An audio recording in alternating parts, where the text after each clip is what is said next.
Hello, Facebook and YouTube. How you guys doing? Happy Thursday. I'm going to be drawing a character today by the name, I think it's called the Tin Woodman. And he is a creation of a guy named Eric Hawkins, who has a really cool book out called The Zombiful World of Oz. And he has a Kickstarter running with that today. You can go check it out, Zombiful World of Oz. And got a little bit of glare because it's a beautiful sunny day in Jacksonville, Florida. I do have my blinds closed so that you can see a little bit better, but as always, the screen is up there, so you can check that out. So we're going to get right into this today. Just show you a little bit of see if I can get a picture of the Tin Woodman. Kind of this neat character. And so looking forward to drawing him. It'll be the first time I've ever drawn him. So we'll see how that turns out, won't we? And as always, feel free to leave comments. And I will occasionally look up at the screen and be able to follow along with that and talk to you, answer any questions that you might have. Also, if you are interested, you can, I think I provided a link. You can pop in and help me keep track of those comments and maybe just provide some talk. So, all right. Well, I think I've got my canvas here set up. I'm going to get my pencil, and I'm going to set my pencil size to 4. That's what I like. That's how I like to do it. All right. So now I am in here. And I'm just going to start to sketch a bit based on kind of some of these. I think I want to do something that's kind of got some action to it, but I might even actually throw Dorothy in here too, because I like his design for Dorothy.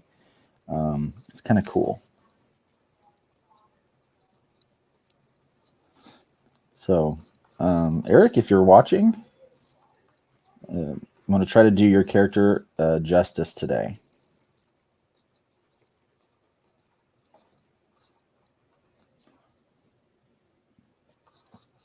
There's a lot of interesting things going on here with the chest region, so I'd like to really spotlight that.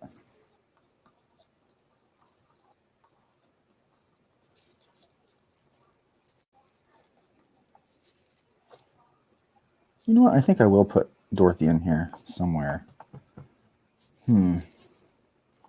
Where would I like Dorothy to be? I'm not even sure.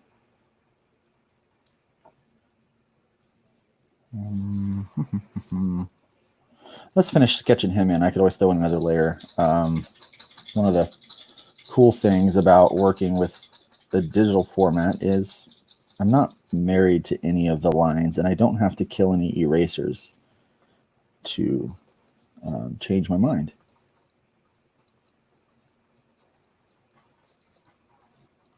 All right, so I'm just going to throw in some lines there.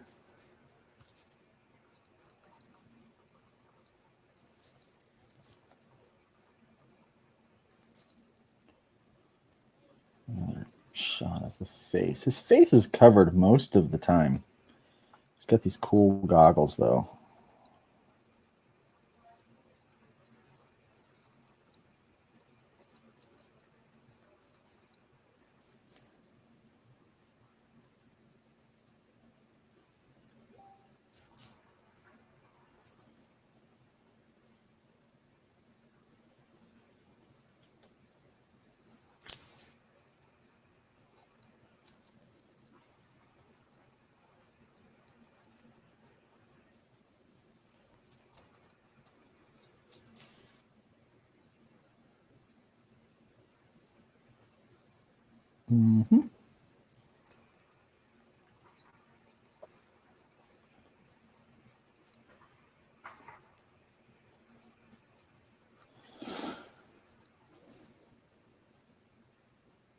I just keep flipping back and forth different images here just so that I can get an idea about what I'm drawing.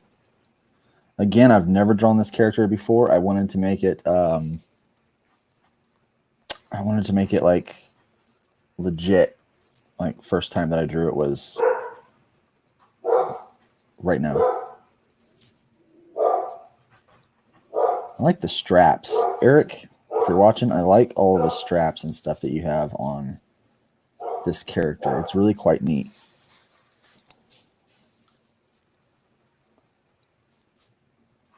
It's going to be the, I'm just going to put that there so I know it's the heart.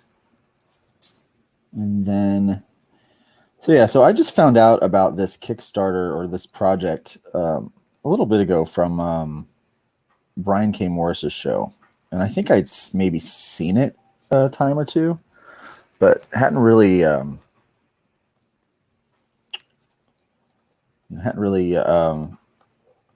been able to find it or really get exposed to it too much. But it's a really cool concept. Of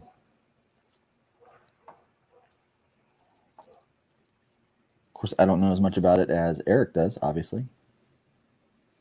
So just getting a look at the arms, seeing what the arms look like.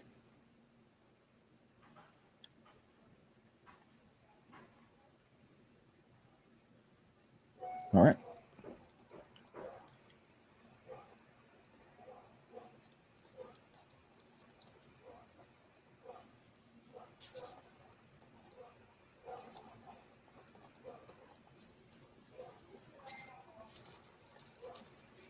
Feel free to leave a comment, and I will answer any questions you may have. I like to just answer questions during this time as well. So otherwise, it could be pretty boring. Okay, so I kind of like that. Let's throw this axe right here. I think the axe will look interesting if I do it right here.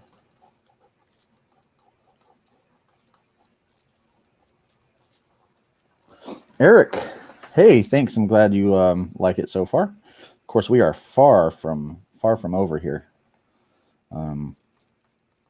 We are just in kind of the layout section of this where we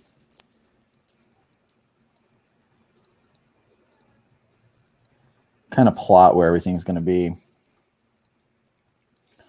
Eric is a very good artist.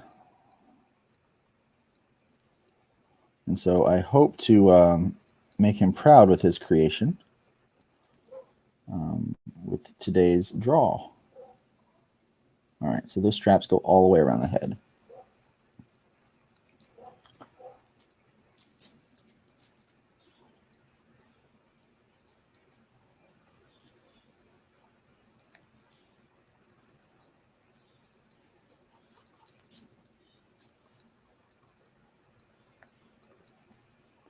Plot that out where that's going to go.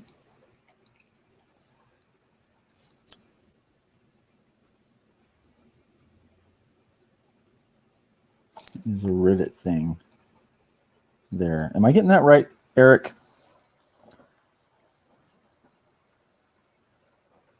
Thanks, Pops. Pops Van Zant is in and out, so yeah, I'm going to be here a minute. It turns out that, sometimes, I kind of hope for an hour on these, but it turns out that sometimes the process of doing the pencil and the ink takes a bit longer. So far, it's consistently been 2 hours. So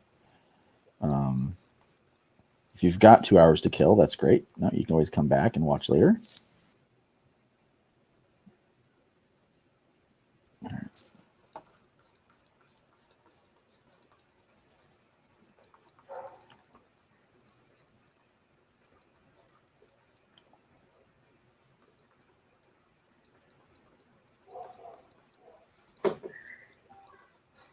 We've got some roofers working next door. They woke us up for the last 2 days pretty early, so you might hear them in the background.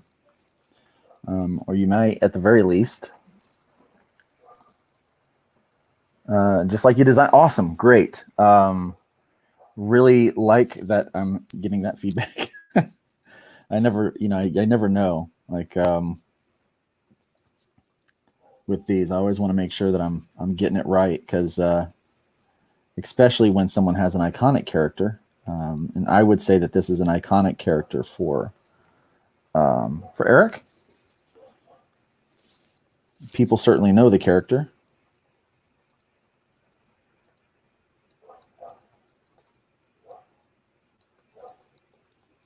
If you have not heard of the Zombiful World of Oz, you definitely need to go over to Kickstarter right now, and then back that, and then you can come back and finish watching me draw this thing. Backing that is more important than watching me draw this.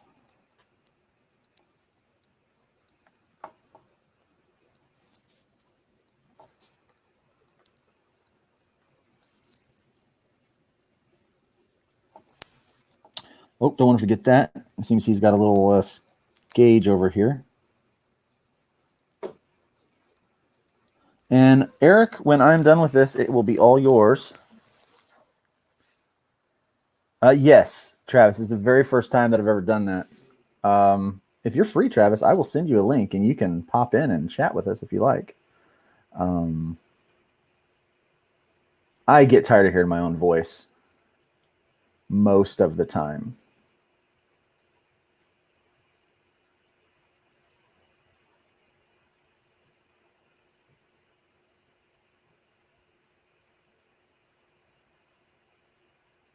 There you go.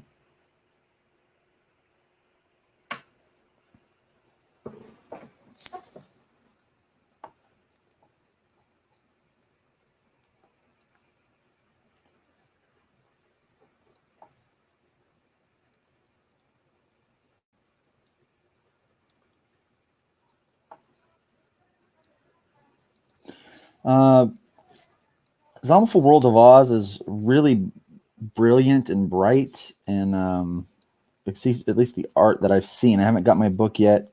I found it, liked it, thought it was cool. Sweet. And all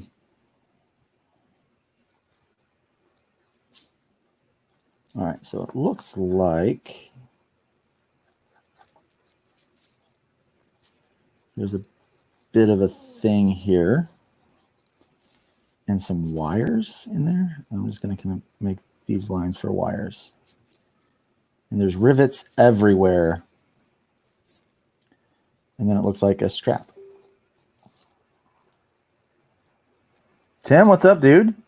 Thanks, man. Tim is a local artist here in Jacksonville, a very, very talented man. And so great to see him in here. You know what? I think I made that arm too thick up there at the top. So I'm going to go ahead and correct that now.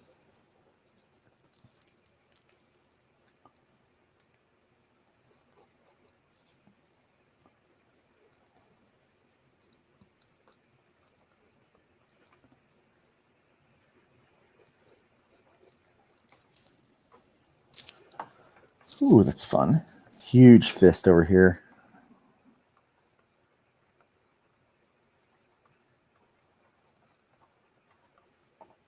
That's going to be off the page.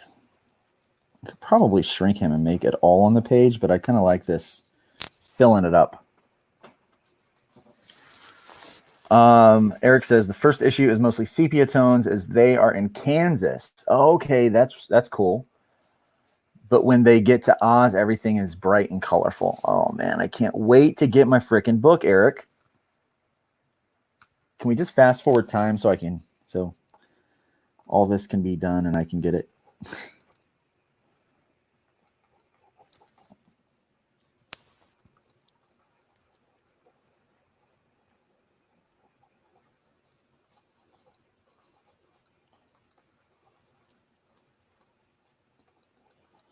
is my favorite part, when the pencils start to kind of really come in.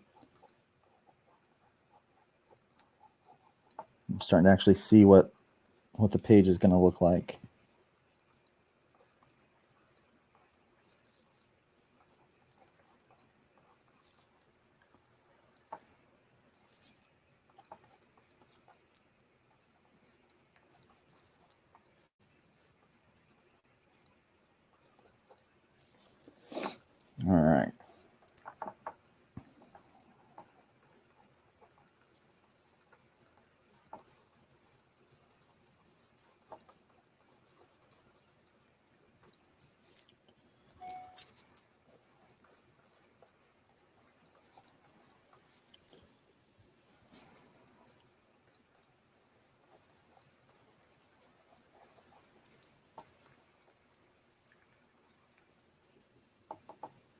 These boots are cool. Those are some cool boots, man. Killer boots.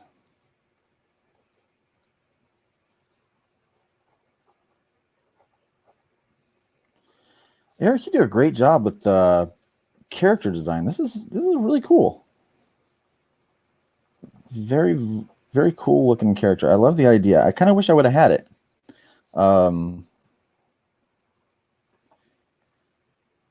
But if I'd have had it, I'd have to do all the work to make it, and then I wouldn't be able to just enjoy it like a fan that I am.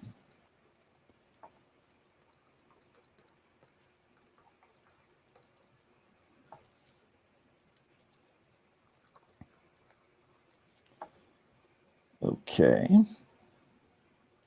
Now, Eric, did you draw the one where it's the Tin Woodman, like the trading card, the Heroes of Oz? You can let me know that. Oh, what kind of monitor am I using? This is an XP pen, 15.6. It only took 5 years. Yeah, I get that. I get people that talk about the hybrid stuff. And I'm like, yeah, that didn't happen overnight. That was, I think I heard Eric Hawkins on his show say, it takes years to become an overnight success. These things take a lot of time and a lot of effort. Okay. All right, there are straps around the arm.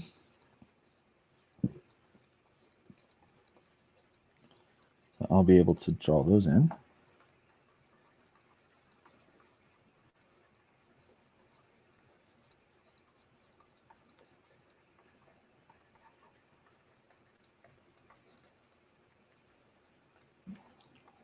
We'll highlight the straps a little bit more in the next phase. Just trying to get he's drawn all of the art on the cards and the finalized designs I drew for the characters. Awesome, dude. And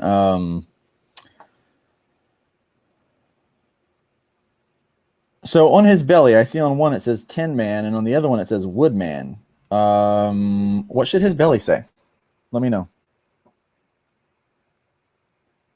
I'm actually, for Tim, for my mic, I'm actually using just a set of, I do have an external mic, but in case someone comes in, I notice I've had trouble with the really nice mic if someone else comes into the StreamYard. So I'm just using my earbuds, my Apple earbuds with the microphone on it. So that's all I'm using right now.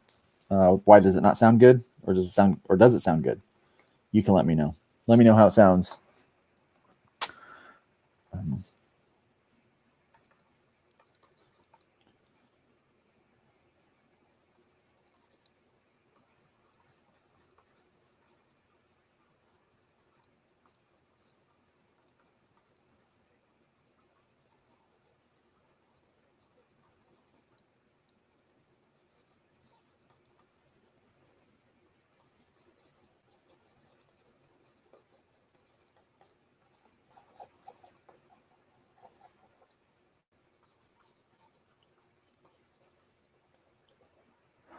I thought originally his name was the Tin Man, but it's actually the Tin Woodman. So Woodman would be correct. Okay. So I should put Woodman on there.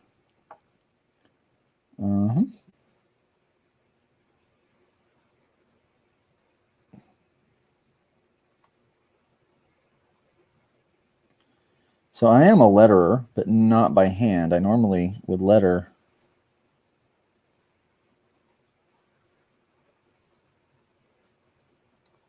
With on the computer.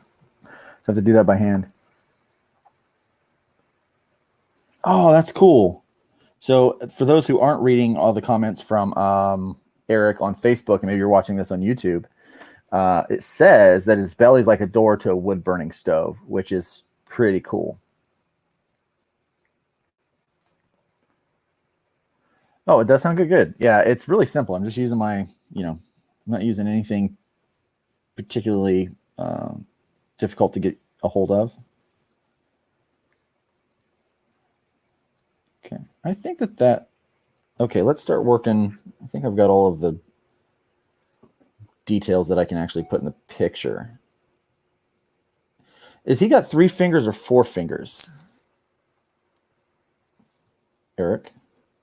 Because I'm seeing on one image, one hand has 4 and the other hand has 3.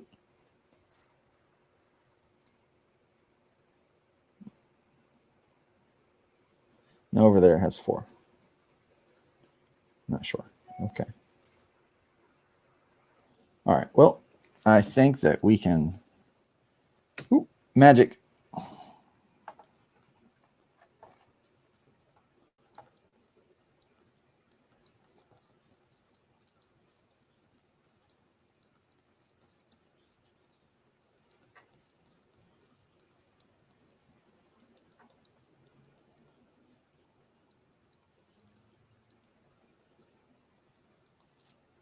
Oh, I got somebody. Sorry, Travis. What's up, dude? Oh, hey, man, I'm sorry. I didn't say I was on. I'm watching the Facebook, so I'm a little delayed.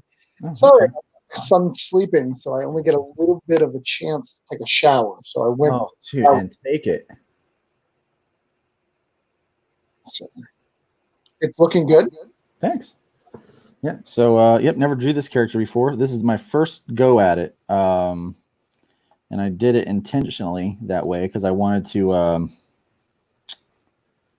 wanted it to be fresh, like the first time, you know. Right. Sure. So we can talk directly about this project, or you can hear my rant. I have a rant that is going on today. So which one do you want to talk about? We'll have time for both. Yeah, let's do the rant first because rants are always fun. So I went this morning at 10 o'clock to go to McDonald's so I could get an Egg McMuffin. Okay. Reasonable request, right? I think so. So I went in and I waited in line to 2:28. That's how long I was in line. You know, the drive time too. It was probably took me like 10 minutes to get there, et cetera, et cetera. Anyways, so I get there. Literally, the minute I get to the drive-thru, they change the thing to food to regular food. Oh Lord. So I'm mad, but you know, I just waited in this 10-minute line to get something. So you're going to buy food. Yeah. So I order some cheeseburgers and stuff and go on my way. And when I eat these cheeseburgers, they are the driest cheeseburgers in the world. So not only did you not have the food that I wanted, you also have a crappy version of what you should have.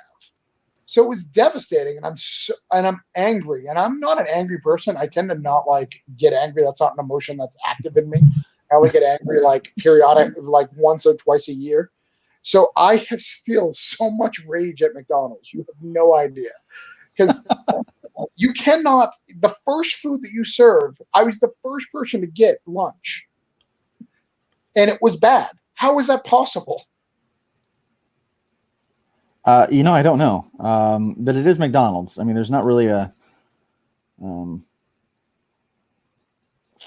high expectation for perfection there.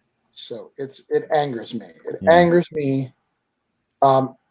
If I was the Wicked Witch, I would burn down Oz. Like that's how angry I am. Burn it down. Now, speaking on this book, you are correct. You need to get this book. I am blessed enough to be part of the first Kickstarter. Eric had did Nature Boy for the second Advocator. Is that the one you got, or did you get the third? I've got the Advocator with this in it. Okay. Yeah. So once he did the Nature Boy, I found out about this campaign. I was like, oh, you've got to do it. So he put the first 4 pages of issue 2 into this book, into the Advocator. So a lot of us have seen this for almost a year waiting for this book to come out. So it's super exciting. Yeah, it looks really cool. This seems to be it's a fun character to draw. Yeah. Of course, all the characters were fun. I had a hard time deciding which one it was going to be. What was your runner-up? Scarecrow. Yeah. Scarecrow. But I mean, his take on Dorothy's pretty cool too. Well, and his lion is very regal. So if you really wanted to write that, you know, that's a good one to go too. That lion is so regal and like so piratey. Yeah, and looks really. I mean, they all look really cool. So yeah, no, I'm a huge fan. I remember sitting with hey Ted, I remember sitting with Eric and talking about it. Eric and I are friends, so we chat a little bit. So early in development, I was just like, we should do this or you should do it. He's like, yes, I'm taking that. So I basically wrote it. Is basically what I'm saying, right, Eric?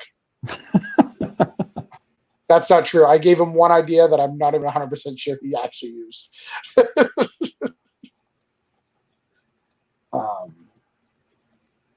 But it's been a good. It's a fun book. It's a fun book. I'm glad this was your thing. So you're trying to do this once a week, right? You're picking various characters Once a week, yeah. Properties.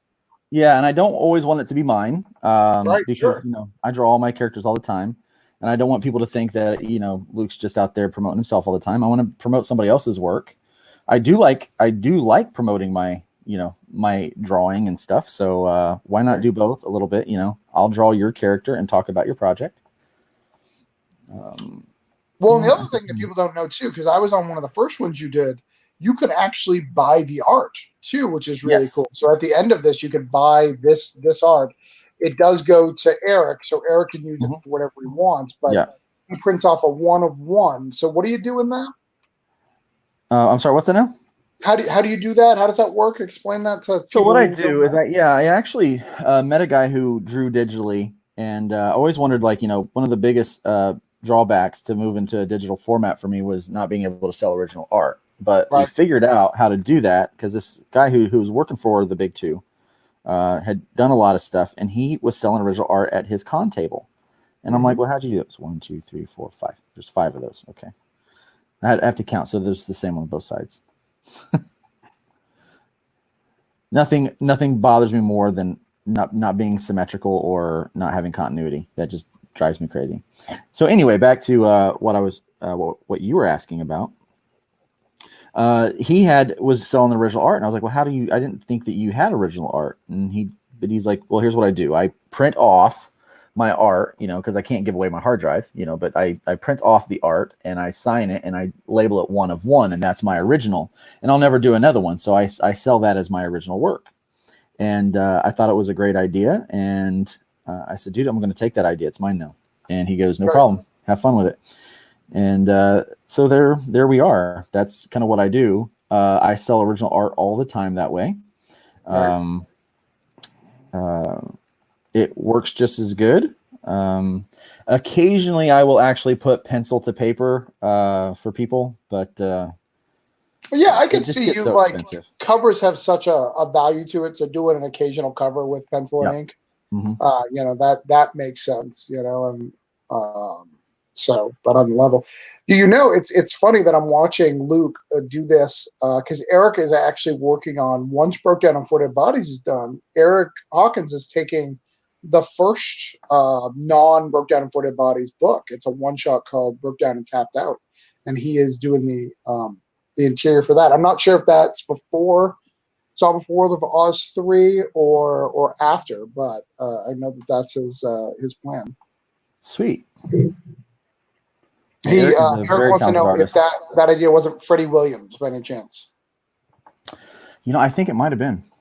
Oh, okay. I think it might have been. I don't know this guy, so small world. So what I will do is I will do a 1 of 1, print off a 1 of 1 of this, and Eric, you'll have to pop in your mailing address in the not in the comments. Please don't do that. But pop in your mailing address in a message to me, and I will sign and number this and send it off to you, and you can use it for whatever thing. If you want to throw it in as a perk on your current Kickstarter so that people can purchase it, or if you want to hold it for yourself, or basically whatever you want to do, you can do that with it. So it will be yours. It will be yours to work with. Oh, I thought that was if someone doesn't buy it, like he can have it, but if someone doesn't buy it, you. Oh no, I'm going to let him use it for his Kickstarter. I did the same thing with Rob. Yeah. Well, Rob made it a cover, so. Yeah, Rob decided to make it a cover. It's been the gauntlet has been thrown down, my friend Eric Hawkins. Yeah. Yes, it's up to you now, sir. Up to you. You need to do something better than a cover. Trying to fit all these elements in and make sure that I get them right based on what I see. fun to draw. It's a neat concept for the character. Yeah, and it's interesting that you're picking the angle that you're picking. So, like, I'm not an artist, but if I was picking it, I would draw him like the big robot from what is it called? Battle Chasers. Yeah, well, here's the reason why. Because he gave me a lot of reference images, and they're all from like this like down looking up, and I wondered what it would look like if he was charging me. Oh, okay. You know, so kind of like that, like I'm coming at you. This is not going to be fun for you, kind of scenario. Right. Well, and what the other thing about it too is from this angle, he seems more human. You know, I think it gives it more of a human feel than on some of the other angles that I've seen. Besides the one where he has the American flag or the Oz flag in his hand, that cover. I really like that one. I really like that one too. Yeah, I really like that one. I like the whole wood aspect of him. Yeah. I'm going to take a little bit of artistic liberty, Eric, so please don't get mad at me, but I'm going to make some really cool wood texture in here. Well, I think it's really cool. It might suck. Who knows? We'll find out when it's over. Yeah, for those who haven't backed it, it's a really cool concept. I'm so proud of Eric. Kickstarter has been gangbusters. I mean, he's making a ton of he's selling a ton of different things. He just broke the 100 backer mark, if I remember correctly. I'm going to actually look right now. He broke the 100 backer mark, which is a huge milestone for creators, just so you know.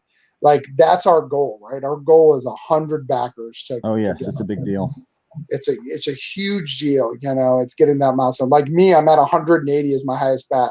No, 250 is my highest back. So, you know, my next goal is 250. So we always hit those marks, and they're such a big deal. Kind of look at his campaign. 250. That's pretty impressive. That's my goal. Yeah, my highest has been 215. I got 215 backers on the Dog Days trade. I got we all know how well that went. Is my best. 102 for the latest Kickstarter I just ran. Oh, by the way. So he's at 105 backers. Yeah. At 3,390 with still 12 days to go. I think he's going to beat my number 2. I think he's gonna kill it, man. Yeah. So what's our next stretch goal? All right, 3,000 Stone Studio button will be included to all physical pledge. Oh, he's going to add more pages at 44 page at 2,000. Hold on. So we already added an extra 4 pages. This is a 44-page book. Is it? Holy cow. Yeah. It's crazy. And just so you know, even though like you should get issue 1, you don't need issue 1. You could start at issue 2 just because, like he said in the comments, it doesn't really start till issue 1 is kind of figuring out who Dorothy is and what has changed for Dorothy. When they get to Oz is when things get crazy. I mean, there may be something that ties in the end, but yeah.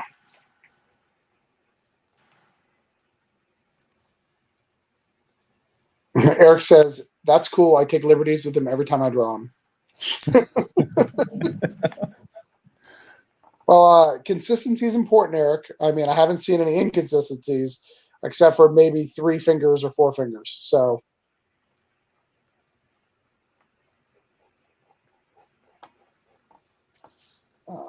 crap.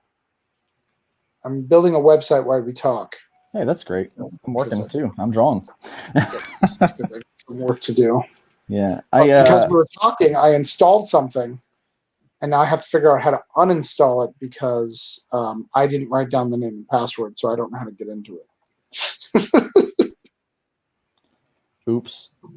Oops, right? Oops. My bad. I still do a little bit of web design, but it's not my favorite by any means. He says that issue 1 can be found free on Webtoons or for sale on Comixology and Kindle. So if you would like to get it for free, go ahead and get it for Webtoons. But if you'd like it to be better, get it on Comixology or Kindle, or back it on the Kickstarter. I believe there's a pledge to get 1 and 2. Yeah, I've got that one. That's the one I did. Yeah, get them both at the same time, man. Like it's definitely worth it. I love Eric's work.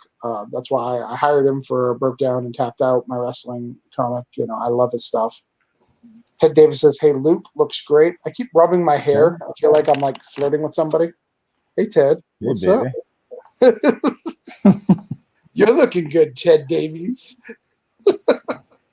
Ted did a cover for my Hybrids issue 5. Yeah, you can go over to Indiegogo at igg.me/at/hybrids5, and you can actually get a copy of that over there right now. Yeah, and the coolest thing about that is you got the books, or you're getting them this week, right? They ship out Friday, so I will have them early next week. So he has the books in hand to ship out for Indiegogo, so which is great. And you're at 150, right? Over Indiegogo? Yeah. I think it's like 250. 250. So he's already at his mark where it's not going to fit. You have a flex goal, right? Yeah, flex. Yeah, so 250, you're guaranteed to get your book now. So make sure you back it if you haven't. Definitely. I need to actually throw Broke Down issue 3 up there. I haven't had a chance. I need to follow suit. I've just been busy.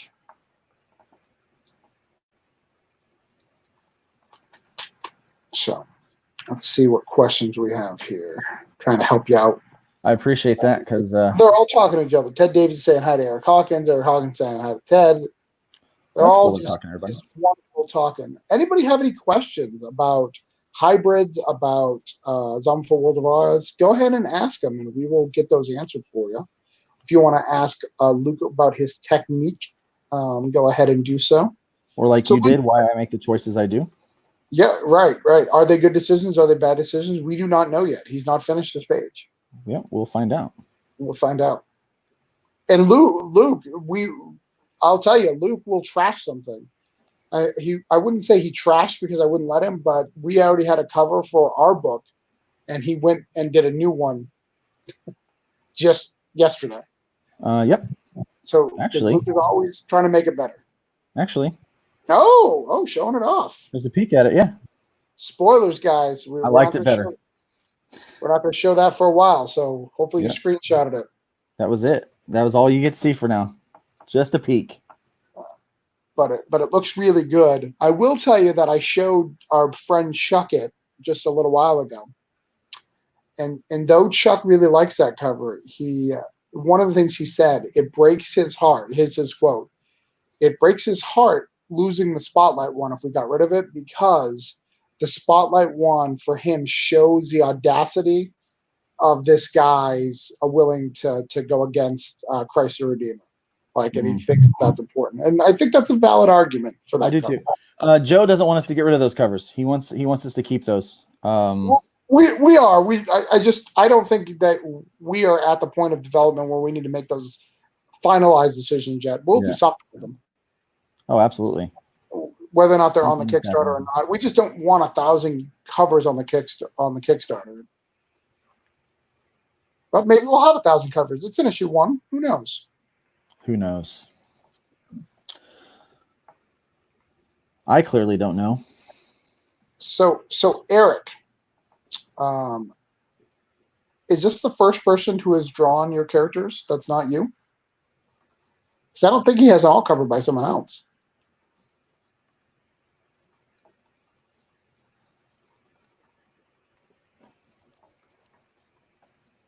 Waiting for a response. Yeah, it takes a minute. Yeah, it does. It does. One of the things that is interesting about the Tin Man, he said you have a whole bunch of different art. Do you have anywhere he got beat up? Because he should be beat up, doesn't he? Some dents and dings in this armor. I'm adding them in, as you can see. I'm kind of just doing little chips here and there. It's kind of some of the stuff I'm working on. Eric said yes, so I think he's responding. So yes, you are the first person that's not him to just draw this character. How does that make you feel? Well, number one, surprised. I don't know why more people aren't wanting to draw these characters, and a little honored. Right. Yeah, I mean, because I've never seen a Tin Man like this. No, it's very, very cool.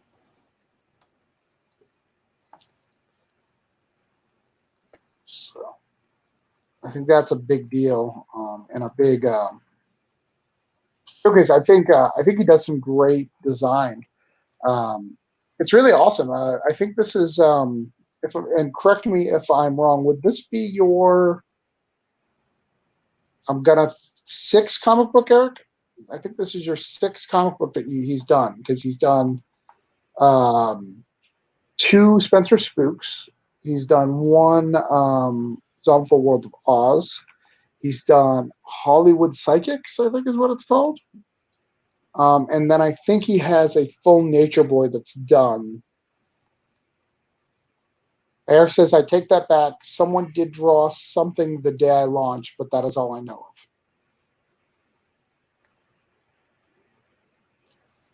Now, we need to get kids drawing this in school lunches. Yes. Did I ever tell you I can draw a mean Ninja Turtle? Really? I can. Like almost professional level, like as good as you can, but only Ninja Turtles, because I've drawn them since I was a kid. And I think the problem with it is the Ninja Turtles, though they're humanoid, they're not human enough. So I can't just translate that to everything. Yeah. It's the just the way the shell works and the way their face works. I've studied that. Yeah. I loved drawing the turtles. I would make extra money at school by drawing like Ninja Turtles and superheroes for people. Yeah. Eric, that's how I would. What's that? I told Eric he's going to tell me if this is his sixth book, because I want to know. But yeah, so you got extra money from drawing Ninja Turtles? Yeah. What kind of school did you go to? Were you private school or public school? Public school for a long time, and then I wound up going to private school from 9th to 12th grade. And it was not like the private school you go to because you're rich. It was the kind of private school you go to because your parents go to that church and you've been in trouble too much at school to go to normal school anymore. So, I dated lots of girls from that school when I went to the public school. Yeah, oh yeah. Those kids are fun. They were the most fun. Of course, yeah, of course.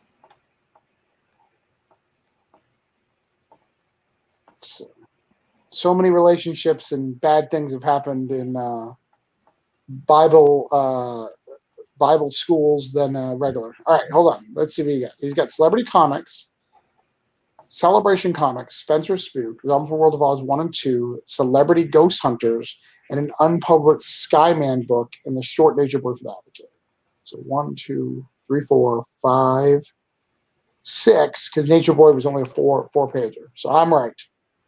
Called it. Not all heroes wear capes, kids. Nope. That's what I took from that. Is that what I should have taken from that? I think so. 6 books. That's impressive. All right. It's nothing to shake a stick at. Whenever you are free, you should ask Eric, whenever you're in an interview with him. He's got a very interesting testimony. Yeah, really? Yeah, very, very interesting testimony. I will definitely check that out. Ask him to tell me more about that. Yeah, he's got a very interesting one. He told me about one day. So, yesterday you couldn't do this. Yep. Do you prefer doing them in day or night? Well, Wednesday night is usually not the best because people are so busy with other podcasts and stuff. I do like doing them during the day because I like to be able to look out. I like the rooms lit up, but I think that it films better. This part films better at night. So. Well, do you have a certain time that you draw better? Like that you feel like you get more work done, or you're faster, or whatever? No. No, I wish I was more productive.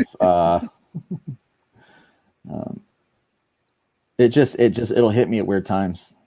Right.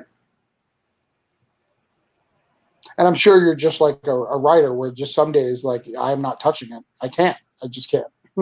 Yeah, I had one of those days a few days ago. I think I told you, I was like, I just can't draw today, dude. I gotta, I gotta not draw. I spent 12 and a half hours at this table, at this desk drawing.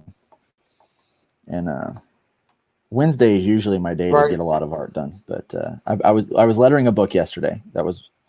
I still have a couple more pages to do of that, but that is nearly complete. Well, the first half of their book anyway. The second half is coming. Well, it's cool. The other thing about Eric Hawkins, myself, and you is we have all been. Well, you haven't yet, but everyone's been in the Advocator. We haven't really done more than the announcement, but Starcross has got a whole issue of the Advocator coming out in like a month. It's very, very soon. Yeah, and we are nearly. Well, I won't say nearly done, but we are definitely on our way towards being done with the production of that. So nice. The creators are working hard. It's looking really good. You know what? I need to draw some of this foreground stuff. That seems easy enough to draw right there. So let's just draw away. So you read the Zombiful World. Was Zombiful World of Oz your favorite? In there? I don't know that I can say that because I know somebody else's books are in there too that I liked. Chuck's book is in there, and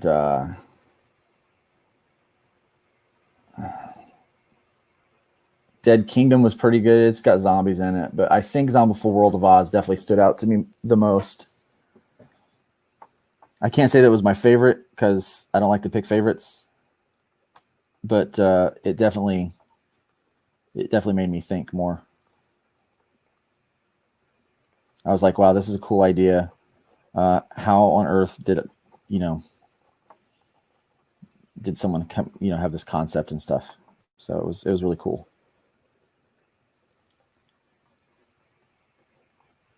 Just couldn't figure out what was going on.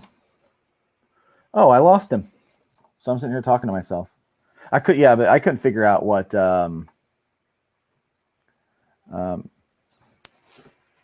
couldn't figure out what must have been going through a person's mind to be able to come up with zombies and Oz and all that. So I thought it was pretty cool.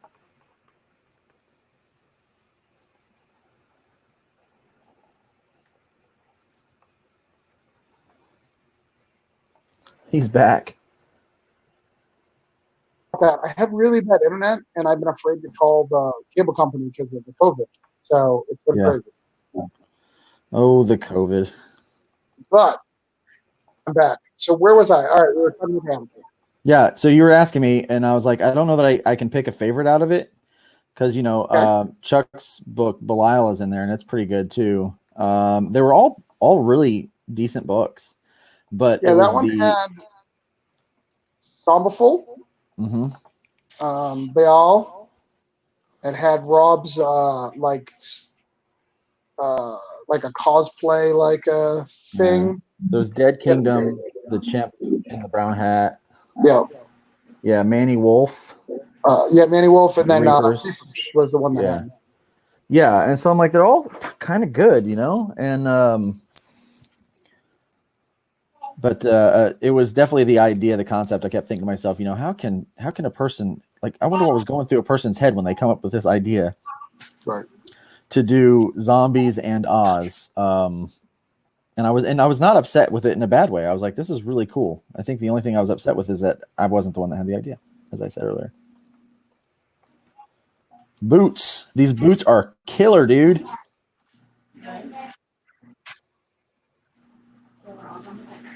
Sorry, you were jumping in and out for a minute, but I think I've got it. It does that sometimes with StreamYard. Yeah. Hi, I have to wave to my son. I was on the phone with Luke the other day, and my son would not stop saying hi to him. It was ridiculous. Hi. Yeah, it was so cute. And my son doesn't understand. He just knows when there's a screen in front of you, there's someone to say hey to. I really was just asking that so you could compliment how great my Reaper story was. So since that didn't happen, we can skip. Yeah. Yeah. That's what I was saying. I knew you were just trying to because both you, so you, Rob, and Chuck all had a story in there, and you were just trying to get me to hang myself. I saw it. I knew what you were trying to do. Right. I was born at night, not last night. I got another broke down page. What? Oh, it's so good. It's so good. You want to see it? Yes, I do. All right, here. Open it up. Literally just got it in my mailbox. So let's do this. Crow tabs. Broke down.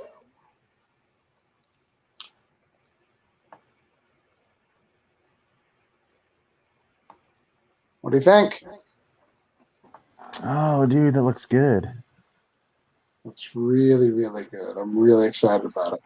Here, I'll show people. Is it okay if I show people? Yeah. Oh, I thought everyone could see it. I think I'm sharing the tab. Yeah. Yeah. That looks cool. It is really, really cool. I'm excited to do this. Yeah. Man, that book is getting so much better. It's so exciting. And it's issue what? 4? Yeah. Actually, why you have my screen up? You keep drawing in the background. We can show some more Luke art. I just got an email from the colored pages, so we can look at that real quick. The first page of Voodoo Nations. Feel comfortable with that, Luke? Yeah, go for it. You can still see on my screen, right? Yeah, it's up. Right, so cool. I think we just doxed your email. I'm opening the thing. Can you see the window view or no? No, I can't. All right, give me a second. Let me get it to load up. Okay, I'll put that back up so people don't have to watch your business. They can look at my email, whatever. I got nothing to hide. I got nothing. I really don't. Which is great. Like, here's the greatest thing when you become an adult in an adult relationship. You stop caring about any of that. Like, my wife can look at my phone all she wants. There is zero to hide. And if she finds something that's inappropriate, I'm in the wrong, not her. Yeah. That's where I've got to in life. And it feels so much better. It's such a better way to live. All right, I got it out. All right. So this is the first page. It's showing that we're in Brazil. The story takes place a little bit away from Rio, and there was a flood that happened there in 2019 in January that literally flooded, and like 400 something people died of the flood. A lot of workers. It was like a toxic waste like place that just they had a dam that they were kind of holding all of it in, and it just kind of broke and it flooded the whole area. So this is the first page of the flood. This page would have a lot of dialogue on it, but it's a beautiful page. Lots of water scenes. The sky is amazing. The Christ the Redeemer is really, really cool from the back angle. Though this doesn't have him with the orange shirt, which should have been fixed. Yeah. Okay, so we're gonna have to message Brian, but that's neither here nor there. Yep. Brian does good work. All right, we'll message him. This is comics, folks. That's the process. Right. Back and forth. A lot. Sometimes what's the worst part is, it's sometimes he just sent the wrong file because both Luke and I have both seen the orange shirt, so we know it's done. Yes. But what happens is I just keep that page. Luke never. We're lucky we did this video and we showed that, because Luke and I probably wouldn't have found out that we're missing that orange shirt until we started putting it together. Oh yeah. It's like, oh crap, the orange shirt. Because Right, or you upload the wrong page, like you fixed a panel and then you didn't upload the one with that fixed panel, and you forget about it until you're putting it together, or until you're putting in dialogue, and you're like, this dialogue doesn't work. Why doesn't it work? Oh, this is why. So, all right, what are we working on here? I see you drawing. Are you doing some wastes? Yeah, I'm doing the waist. It's very exciting work right here. Hoping to get this pencil done. I'm taking some time on the pencil because I've never drawn this before. So Right. I'm at 56 minutes, which is pretty good considering I have zero idea what I'm doing. Right, exactly. And sometimes you even come in with a, did you start with a body layout, or did you start fresh? I didn't. I just started fresh. Yeah, so a lot of times when Luke does this, he'll start with the body layout, and it's every podcaster does. It's not just Luke. It's to make sure that, you know, he's got the basics there and doesn't have to erase or add it or keep playing with it prior while he's in the. And I did not do that on this one because like I said, I wanted it to be the very first time that I drew it. I just went at it, you know, like. Well, you do have a specialty of drawing big men with Trash Man, you know. Yeah. I've had a little experience with it, so I thought, you know, I might be able to do this without. Yeah, I think you're doing good. Would you say that this is traced from somewhere? Traced? You've been accused of tracing in the past. I'm just going to say. I have been. I've been accused of tracing in the past, and I think that's why sometimes I like to do these without the, you know, without the rough, you know, to kind of give me that start. Right. Just so people can be like, oh, well, I just watched him draw it from scratch, you know. Right. I mean, you're still living that down. I know I can draw from scratch. I do use photo references from time to time. I've used photo references with this. I've had to, so I know how to draw him. Right. I think people don't understand what photo references really are sometimes, but that's okay. You know, but that whole situation turned out to be a really cool learning experience, and it gave me an opportunity to, you know, kind of spotlight what I do and how I do it. And I, you know, not mad at it. Not mad about it. Right. So do you prefer, do you like it when other people, let me ask you this question. Do you like it when other people draw your characters? Is that super exciting for you? I do. Yeah. Okay. I mean, it is for me, but I'm a writer. So like, yeah, I think it's different. I always like to see other people's take on it. You know, as long as they're relatively close to what people expect of that character. Right. And I'm just going to pick on him for a little bit. But Vince White did. We're part of this card game that he's doing for the Powerverse or whatever, and he did Trash Man, and Trash Man's pretty iconic among my readers and followers. But when I saw the image, I was like, I don't know who that is.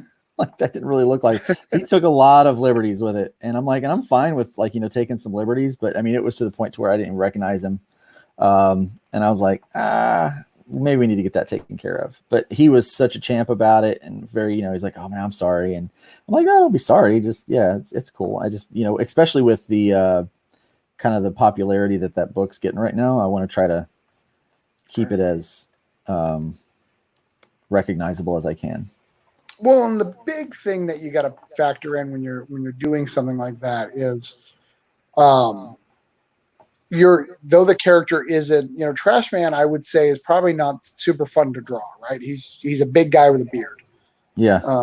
There is some characteristics that make him a little bit more interesting, the lightning and stuff like that. So I'm not trying to underwhelm it, but for the most part, it's hard. But it's because of that you really need to be careful about those liberties, because he is literally the everyman, you know, in the story and in design, you know? Yeah, that's what he's there for. He's supposed to be very simple, you know, a little bit like me, simple. I'd love to find out, you know, because I know that with your story is with the Nephilims and all that. that he's related to John Henry. That's why he's so big. You know, Oh, he that'd be can stop hilarious. trains. Yeah. So I got to tell you one of my pet peeves, and this is one of the things that, like, when I see it, like when it happens, I immediately, you kind of lose me, is when people say that they're going to put their John Henry down when they mean they're John Hancock. Ah, right. I'm like, that just, yeah, you're killing me. So I'm going to hit the save button real quick because I don't want to lose that, and I'm just going to save it as Untitled 2 so that I can't find it ever again. Right, that's smart. That's smart. Don't take that extra second to write Tin Man. Yeah. Well, because it's going to my Dropbox, so it will be in my recents, so I'll be able to find it. So it'll be Untitled 2, in quotations, 2, 3, 4, however many Untitled 2s you have. Yeah. That's not a problem, though, is it? Dude, I think we're ready for an ink. Smart. And we're only an hour into it, so that means it gives me an hour to get the ink done. It's so crazy, too, because it looks like when you're in that other layer, it looks like it's ink. Yeah. Oh, it was far from it. There's a whole lot. That was just my pencil, because there's so much that I can, I've sometimes used my pencils as inks, but it's still too loose. This ink really tightens it up. I use a different brush. A lot of stuff is different about it. Just so you know, I've only got about 20 to a half hour left in me for this. That's fine. Newsflash, so do I. But yet I will be sitting here for however long it takes, huh? How long it takes to ink this. I got to tell you, you have such a great family. Your family doesn't seem to bother you on any of these things, which is great. They're amazing. They're very supportive of what I do, both in ministry, right, and in kind of this my side love here. They understand that for me, it's not just a hobby. That this is, I do make not a lot, but a fair bit of money right now, right, because of the quarantine. I'm able to get a lot more work done, and people are hiring me to do more work. right. But they understand that it's not a hobby, that it's a, it's a love, a passion of mine to do art, to draw, and to do comics. And that's awesome, man. That's really, and that's key to doing any of this stuff. Is getting accepted. My wife loves my comic just as much as I do. I think you liked her page the other day. My wife randomly, she's playing Animal Crossing, made a con table for me. That's awesome. It was crazy. Yeah, you can't do it without family support, especially without without my wife. My wife's amazing. She's definitely the better part of me. Sure. Most people that meet her will know that. They're like, it's like, wow, dude, you. I 100% agree. I always say, hey, I don't care what I tell you later. If for some reason me and my wife separate, it was my fault. I don't care what I'm telling you at the time. I'm lying. There's no way that she screwed it up. She's awesome. Like, I screwed it up. Don't listen to me. Don't listen to future Travis. He's lying to you.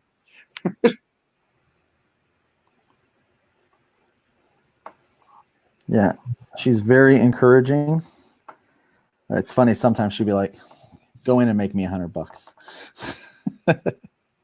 And I'll go, okay, I'll go. And so I'll go draw something. And I'm like, I'll try to sell it. But she's just teasing me. I can't make $100 that easy. I make jokes about that with my wife all the time about Jim Lee. Can you imagine being Jim Lee's wife? Honey, we need a new dining room set. Like, we just need a new dining room set. Like, I'm sick of looking at it.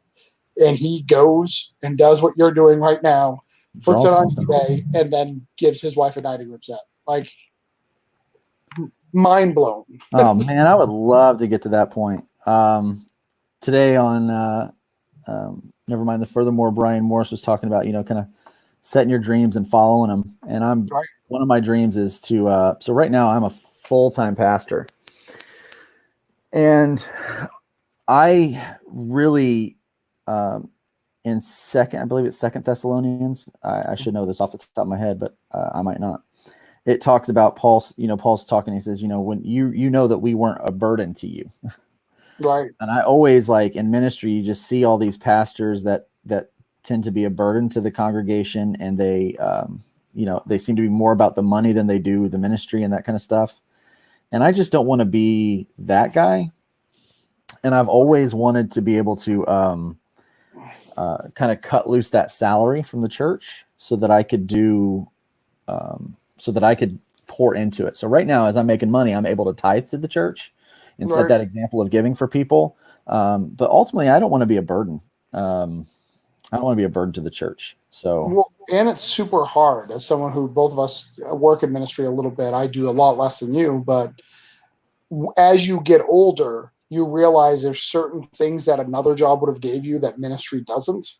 Like 401ks and pensions and all these other things. Well, we're smart and we get those things. Right. Some churches do, but so they get scared, and that's why it tends to be more about the money, because they're trying to build this small little nest egg for their family, and they didn't prepare for it beforehand, even though they preach every week to prepare for these things. Yeah. So, I mean, we're kind of preparing for that stuff. I mean, we don't have any issues with that. It's just I really want to be able to be more of a blessing than anything. Right. And so I just don't, I've always kind of felt that way. Paul was a tent maker. That's what he did. He made tents. And, I'm really appreciative, and I'm grateful for, what I'm able to do. But especially, during hard times like this, where I'm able to tithe back into the church, and, this is great, So that's kind of my desire for continuing to do this is so that I can not be a burden to the church, and also set that example, because so many people are like, oh, well, pastors are in it for the money. Well, number one, if you really are in it for the money, you're in the wrong line, and you have to do things that are not necessarily biblical to do it to make money. But those that are doing ministry the right way are not making money. Right. I'm more fortunate than most. Yeah, no, it sounds like it. Especially when we have these conversations, I'm often saying, well, this is the way the church is. You're like, yeah, but not my church. Yeah. You're like, yeah, that is true. That's the way it is, because I'm very well versed on church culture, but not stuff. And the other thing to note too that not a lot of people know is your church culture is very different. Even though he's in Jacksonville and I'm in Melbourne, Florida, our church communities and the way the churches communicate in different areas of the United States are drastically different. Like in Orlando, it's super competitive. Like all the churches really it's very like a numbers game and trying to cut each other out. From what I understand, there's not a lot of churches that work together. Yeah. But my area has a very, very positive working environment. We have a Love Inc. here and doing all sorts of stuff. It's sad that churches are like that. It's not a competition, guys. Guess what? We all work for the same manager. We all have the same boss. It's Let's see if there's any questions. No questions. How's our views? Let's check. Anybody watching, or is it just me and Luke just hanging out? There's three of us. There's three. It's three. Probably Eric. He probably still has it on while he's in the other room. Yeah. Well, he had a conference call he had to go on. Right.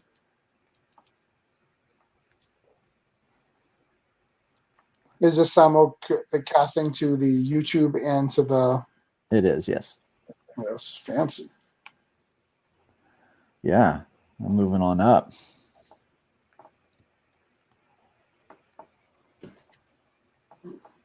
So what's next week? Who are you drawing next week, or have you not decided? Have you not got that far yet?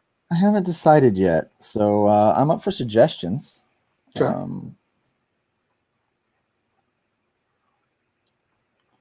Always up for suggestions. Yeah, I don't have any. I mean, I think you should. When we do the Return to Sender, I think that guy could use a boost when we do that. And his cowboy guy was fun the first time we did the cover. Yeah. Yep, that Have was you fun to figured out draw. what you're gonna have him draw for you yet? I haven't.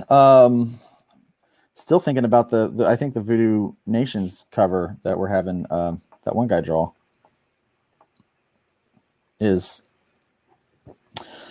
kind of foremost on my mind at the moment. Well, we're just going to pretend this is a private conversation, but you guys can hear the insides. Staniak has agreed to do a cover. He just asked me what we want, so we got to figure out what we want him to draw.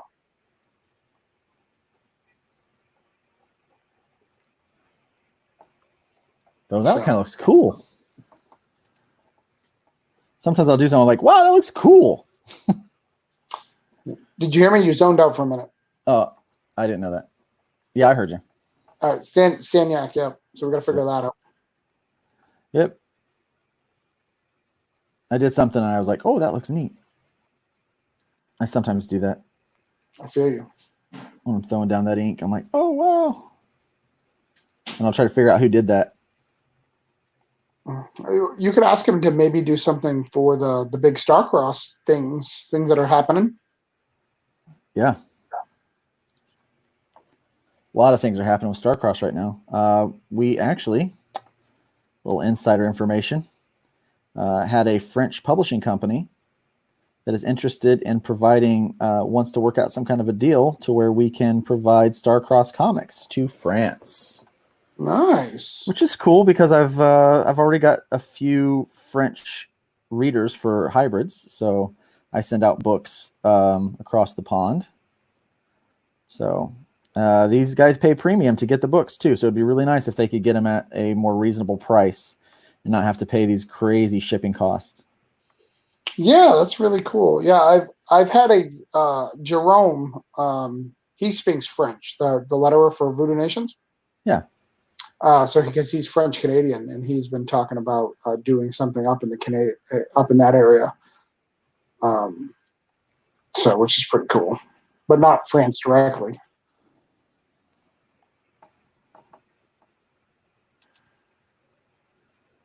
Man, I'm having no luck with this site here. I'm doing a site about Medicare, and when you look up seniors or grandparents, like the pictures are not great.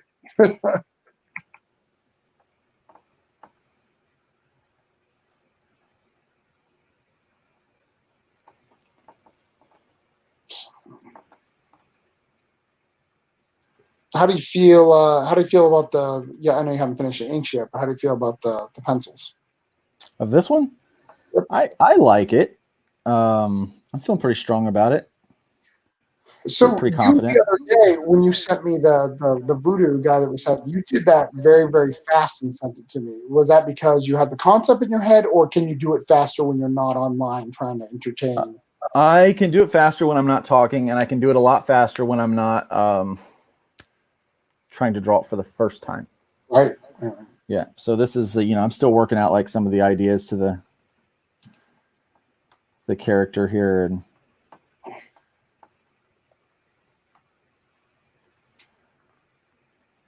but yeah, normally a pencil sketch can go pretty quickly depending on how well I'm familiar with the concept. Right. Or what I want to do.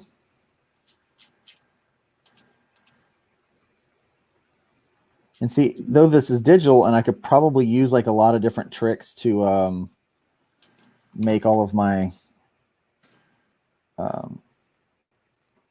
lines, circles, and stuff perfect. I don't. I hand draw it all. Right. I want it to look natural. Well, and I feel you've got to go one way or the other, right? You've got to go all not natural or all natural, because the people who try to do half and half, it just looks bad. I think so. Now, there's a difference. I think there's a difference between if you were doing a city background and you want to make sure those lines are straight. I think that's a different story. But yeah, I'll use a ruler on that. Well, I'll use the shift key on that. If you hold down the shift key and you can draw a straight line with the shift key, or tap and then hold shift and then tap again, it makes a straight line from one place to the next. But then it doesn't give me any line weight or anything like that. So I'll do that sometimes with a thin line just to get like a building or something. But Yeah, one then of the I things have that to I go noticed back in and that you don't do, which is really interesting, is you don't tend to do that. A lot of artists do like the black box to give it some depth. Yeah, I don't know. I notice you don't do that. what do you mean black box? So like they'll do a black rectangle like on half of it to kind of show like in the behind the image to kind Oh of show. yeah. Yeah, I don't feel like I need that. Maybe I do. Oh damn! Throwing shade. Well, I mean, I didn't. I'm not trying to. I mean, I didn't grow up. The artist I looked at didn't never do that. Right. You know, they just drew. You know, they just drew the page, Right. or they drew the image, and so my perspective and depth is this axe and that knee. You know, and that head leaning forward. You know, I try to give it perspective that way. I'm not always successful, but And I think it's a neat trick. I do. I think it's a neat trick. I definitely know what it's for, but I think it's a neat trick, and I think it does add depth to an image. yeah. But I also don't think if every image you have that all looks the same. Yeah, I mean it's cool. I'm not knocking it. Right. But Well, an Image was really smart because remember when Image did it back in the day, they would put the eye back there, which is perfect. yes. So not only did it work, it also added the iconic eye. Yeah, so it added some branding. Right. So and I sometimes leave backgrounds, especially for like pinups and stuff like this. I leave a lot of that open for the colorist to work with because Yeah. I have a tendency to try to work with really talented colorists. Because then let them show off their skill a little bit. Like the colorist for Voodoo Nations, he's an amazing at skies. So I could draw clouds and all that kind of stuff too, but why? Let him show off his skills. True. So now do you like and this is no one's gonna know what we're talking about, which is gonna be cool. Cthulhu Invades Oz. You've seen the Tin Man there. What do you think of that version of Tin Man? I think it's pretty cool. Yeah, he's pretty cool. Yeah, I think that is pretty cool. So what I think is really awesome is that Oz is like it's free game. Correct. Yeah.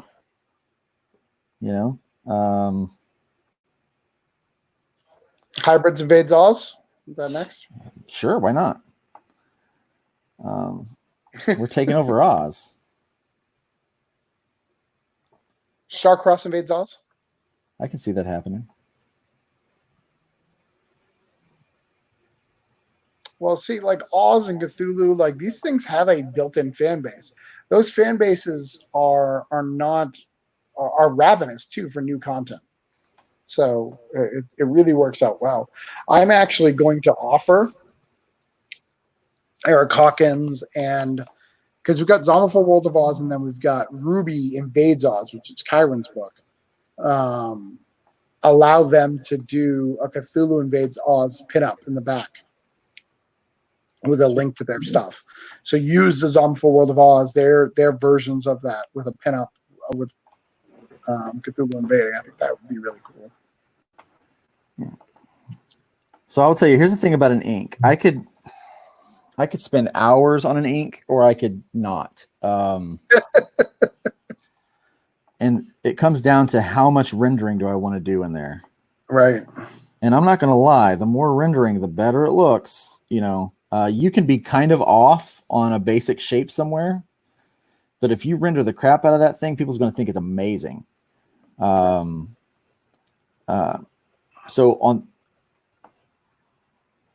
where some of these 90s guys, that's where they got their careers from. I'm not throwing shade. It's what they did. It's masterful use of ink. But yeah. Well, and they were really good at, like we've talked about, like they were really good at mass producing. Robert Kirkman, but not Kirkman. the hell's his name? Rob Liefeld was the king of, hey, you draw the whole book and I'll just draw the characters in. Yeah. So he would do that, and it was really good. And then he had some inkers and some artists that were cloning his style. And instead of telling them to get better, develop your own style, he would just be like, okay, cool. You're now doing my layouts. I'm going to go on top of you. Yeah. So and I think it's okay to use a layout artist and stuff like that. Heck, I use one. He helps speed things up for me. But I also think you should be honing your craft and getting better at it. I don't have to use a layout artist. I choose to because I'm working on, I don't know, however many books I'm working on at a time. Well, and what I think a layout artist, the other thing that they do that's a big deal, it helps get you motivated, right? Because once you're like, oh, this guy's done all this work and I have done this. So it helps you get motivated. For me, like, I need that extra push. I need to know that, all right, when do you want this by, Yeah. If you don't give me a deadline, I'm not going to get it for you. Yeah. It's like, get on it. It's time to get to work. Right. So one of the things I'll do here in the inks is I might have kept things kind of just kind of straight or blocky in the pencil, but I know there's a contour there, so I'll start to add the contour in with the ink. Right. Where is the sun coming from in this particular? I don't know. Okay, fair enough. Probably straightforward by the current. Yeah. My light source is kind of coming from straightforward. Yeah. Whatever it is, he's going after something that's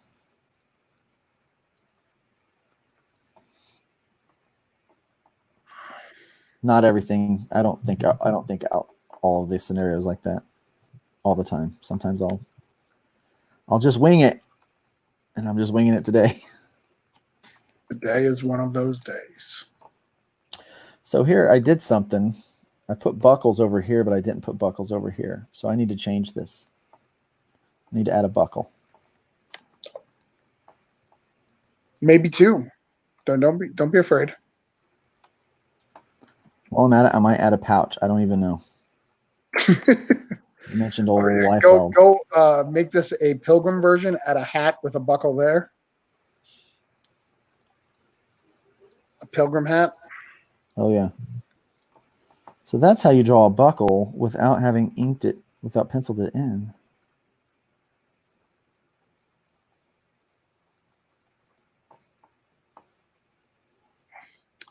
Currently pulling up the look. What are you using for reference right now? What are you looking at off screen? Are you looking at the comic? Nothing. Nothing. Well, I assume you had to look at something at some point. Yeah. I have it up on my phone. Some images he sent me on Messenger. So. Oh, I'm glad I looked at that because there's the little things up here that I did not add.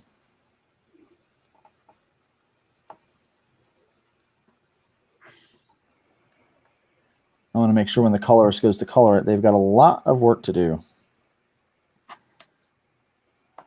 Oh yeah, it looks like I'm looking at his stuff. It looks like you took some liberties on the goggles, but I like your goggles. Yeah, just a little bit of liberties, yeah. Yeah. Dang it. So they haven't updated the drivers yet. I think I've got. What's up? So they hadn't updated the drivers yet, so I keep having a little trouble with my tablet. I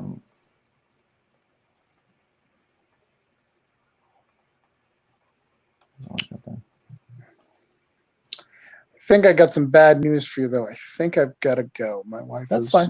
Sorry. That's fine. Don't want to leave you be.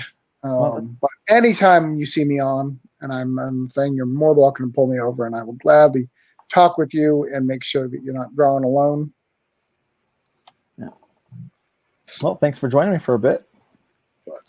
So since I'm here, I'm going to give a whole bunch of plugs out. So for those who want to follow this Kickstarter, it's Zombiful World of Oz 2. Go ahead and search that on Kickstarter. You'll be able to find that up there. It's really easy to find. There's a lot of good pledge levels. You can get it as I think it's as cheap as $20 to get issue 1 and 2. So that's going to be a big deal. So make sure you're sign on that. Follow Eric Hawkins. He's a great artist. He's not only is he a great artist, he's active in the community, and that's what's the key part.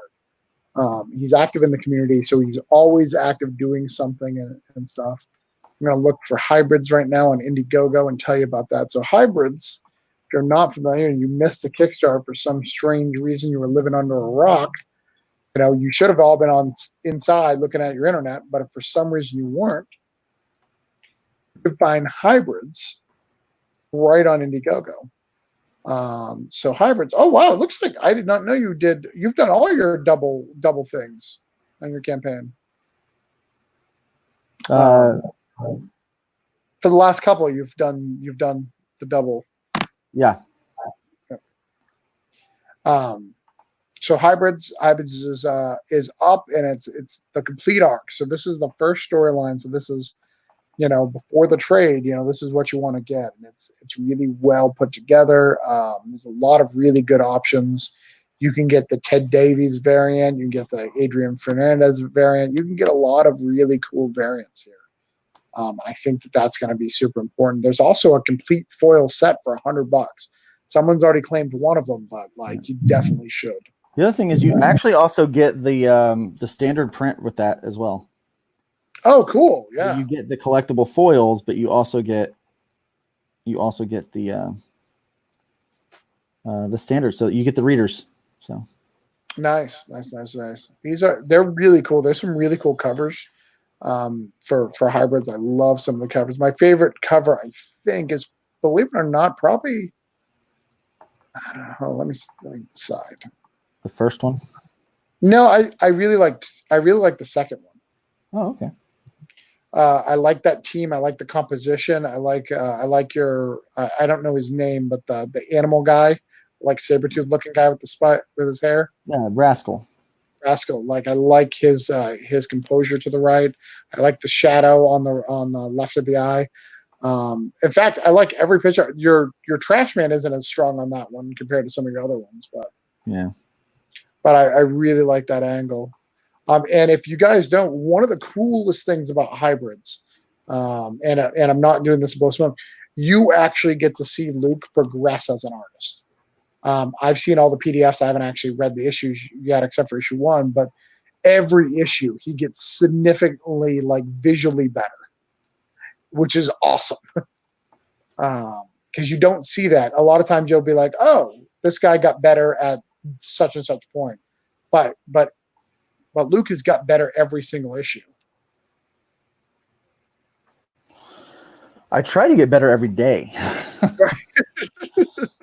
I think I get better with every live draw too. But yeah, he's doing really good. But yeah, no, I think I like 2 the best. I do like the Adrian Fernandez variant, though. I love that. Oh, his variants are so good. Yeah. He is a tattoo artist, and he owns his own shop. Right. And he can do photorealistic tattoos. But I love I didn't know his drawing style. The Ted Davies variant is Noir interior, correct? It's black and white interior. Yep. That's something you may want to go back and label that it's a black and white interior. I think I did. It doesn't. It says Noir on the cover, but it doesn't say it on the buy thing. Oh, okay. So you can see his pencils and inks. I kind of want to get one of those actually myself. Maybe I'll back this. Now, if you back this, the Indiegogo, and you back the Kickstarter, would it all come together? Yes. Okay. Yeah. Yeah, but especially with Indiegogo, the money's good. Yes. Yeah. I do like Indiegogo for a few different reasons. Right. And I like Kickstarter for a few different reasons. Yeah.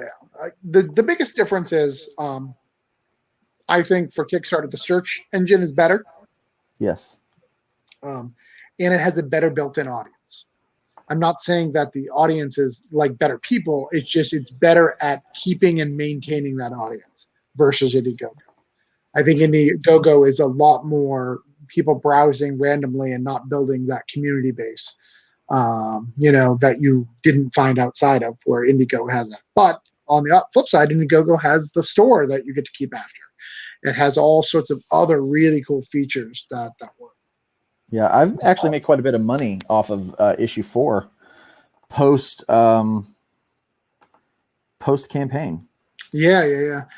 I did broke down. I did the first issue. I did a double down, and then I did the second one, and I didn't do as well. So I may try it again for the third though, because I think the second one I did it too soon after I did the first one. Because I did the first one like literally the week before, like the 3 weeks before issue 2 launched. And then I did it again right after. So 30 days after that, they were doing issue 2. And I think it was too soon. Also, my father died right at the time. So I'm not sure if my heart was in it. Sorry to hear that. No, it's okay. I've actually, the negative of my book is both my parents died in production of them. Ooh. My mom and my dad have both died in it. So maybe I should stop making books. Nah, that's rough, I'm killing people. At least 4 dead bodies, so I should only have to kill one more. It's like the Curse of Oak Island over here. Right. So I said 10 minutes ago that I was going to leave, but I wanted to make sure I pitched all those things for people who listen this far, because you should definitely check those out. Back them. And I'm sure Eric's going to do something really cool with this cover. Or this has got to be a cover. I can just feel it. Yeah, I'm trying to spend a little extra time on the inks for that. Especially if I'm doing something. If it was for me, I'm like, and we're done, guys. Yeah, let me just whip this out real fast. But this is, I won't broadcast any longer than 2 hours, hopefully. But I will, I think that I'll make sure that this is cover or poster quality. I will say it's a bad design flaw though to have your heart literally visual for everyone. That's just not smart. yeah. That's could be dangerous. Just saying. Right. Or it could be really convenient if he, It's like what was that? Punisher, the skull on his chest. It's to draw attention to it, so they'll shoot there. Yeah. Hey, here's a big target on my chest. Enjoy that. Right. I'm just going to try to avoid getting killed. So. Yeah, I mean, Bullseye's design is just unrealistic. You can't have a bullseye in the middle of your forehead. That's just not wise. Yeah, but yet. So, all right, brother. I will see you later. I look forward to talking with you. I know that there's some Voodoo Nation stuff on the schedule. So. Yep. Right when you went live, you probably missed it. I posted that inked image that we bought. Oh, cool. So I posted that. People are liking it. Sweet. So, all right. I will see you guys later. See ya. Bye.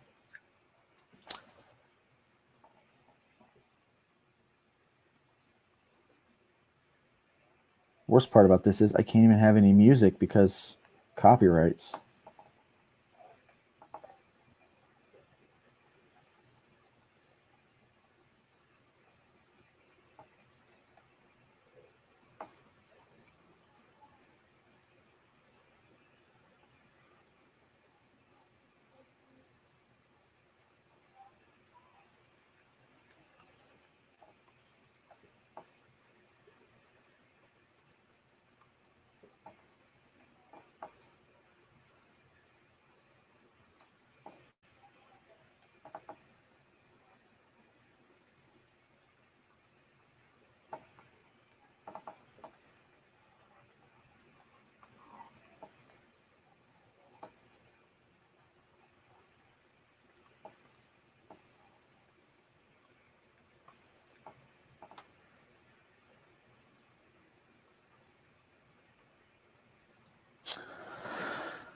Feel free to leave a comment.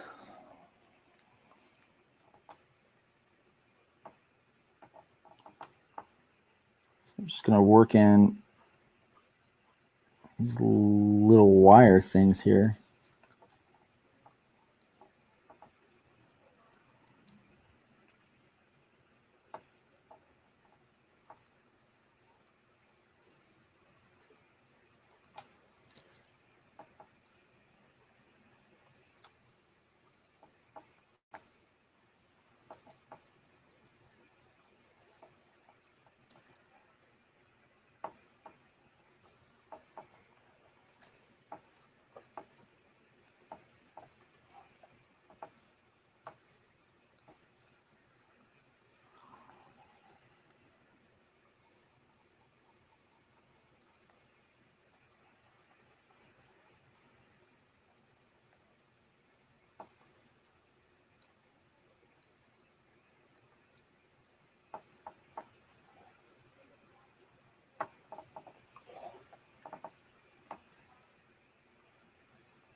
Still three of us. Feel free to talk to me and let me know how you're doing.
Rick Bradley. Thanks, Sin. So I caught a little bit of your interview the other night. Really cool, dude. I'm so glad that you're able to get in and get published and stuff. Very creative person, Rick Bradley is.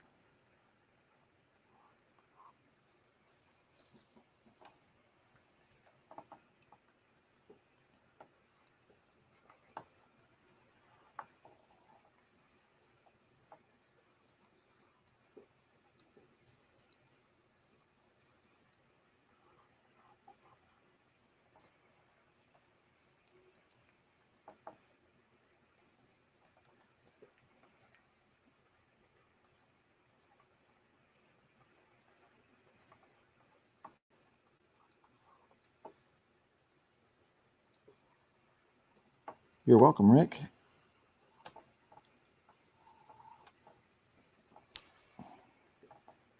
So I'm trying to pick up my pace a little bit. Yeah, absolutely. Make sure to inbox me and let me know. Always excited to hear ideas about comics.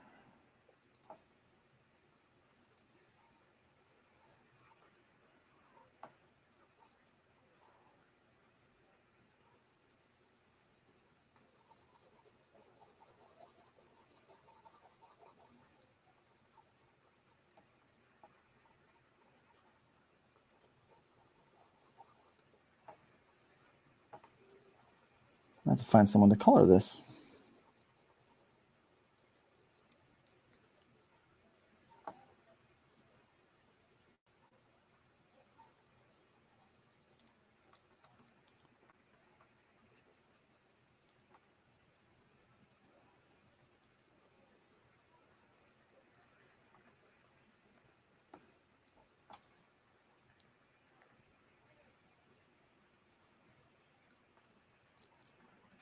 All right, so working on the axe blade here. I do this thing sometimes where I will switch up my color to white and go into the black ink and kind of add some additional texture. Something I saw someone else do. I liked it, and I kind of adopted it for myself.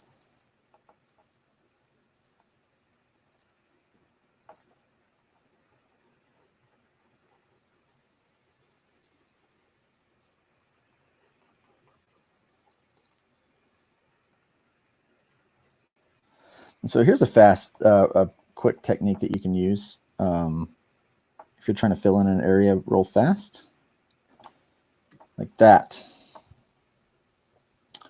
And then I can go in with my brush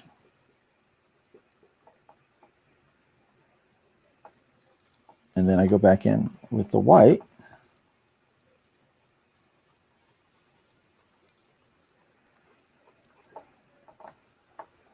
Just like I did over there. So that makes it fast.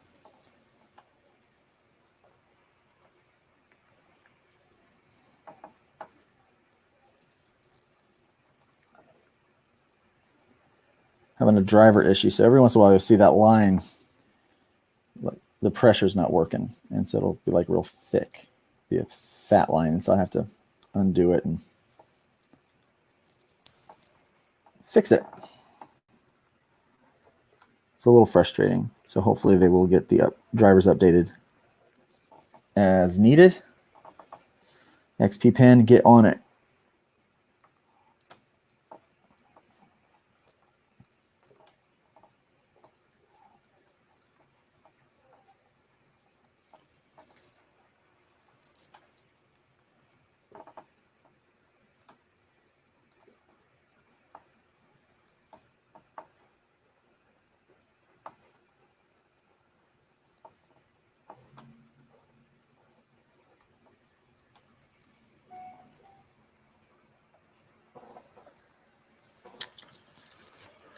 Rick Bradley says, I like how Eric's Tin Man looks like he could be a contender for Iron Man's Hulkbuster armor. Yeah, you know what? It really does. And I think that's why I'm enjoying drawing it so much, because it definitely has that look and feel of kind of the Hulkbuster. Imagine you don't want to mess with the Tin Woodman.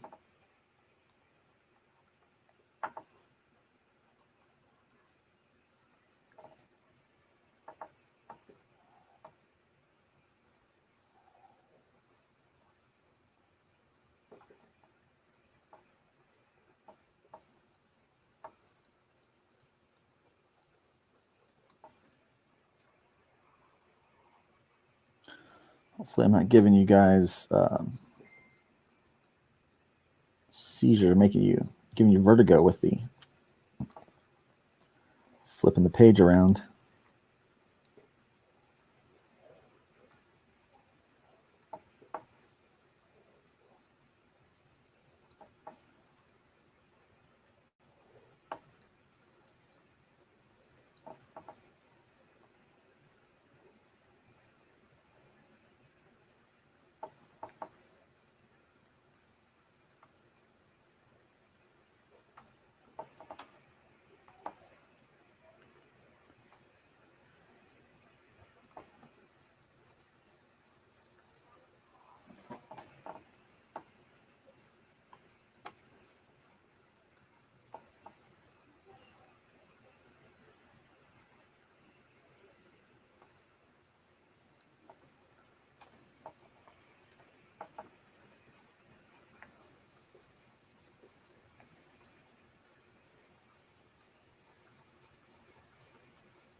So keep an eye on the comments. So just in case you guys want to say something, I am paying attention.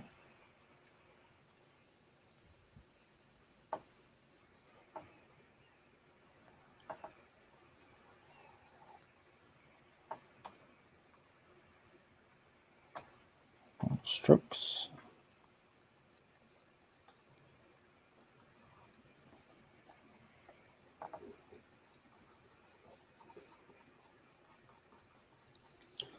So Eric's book is inspired by steampunk, he said earlier.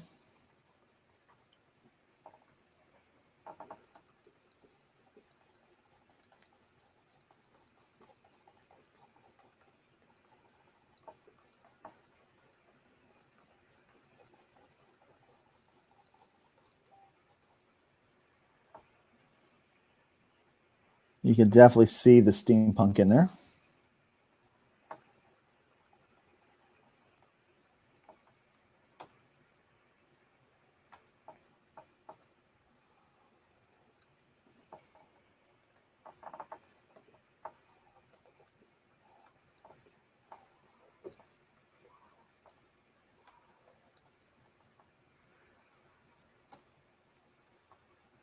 Yeah.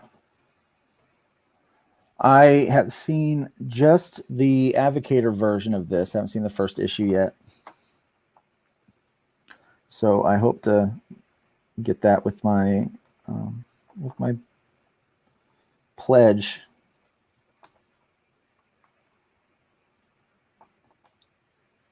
I can definitely see the steampunk in this character design, though.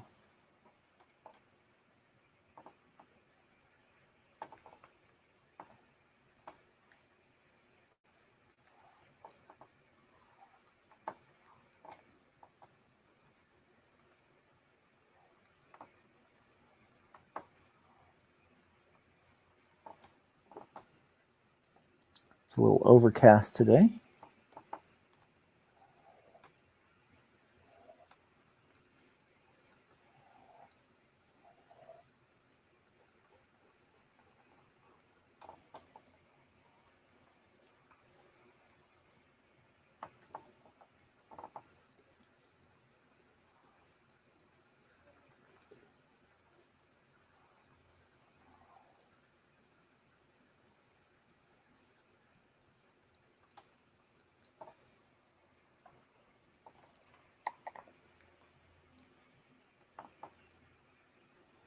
Drawing shoelaces, not the most exciting part of any piece of art, but one of those realistic pieces. You got to have laces if you're going to have boots.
It's very quiet, I know.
I am getting into it.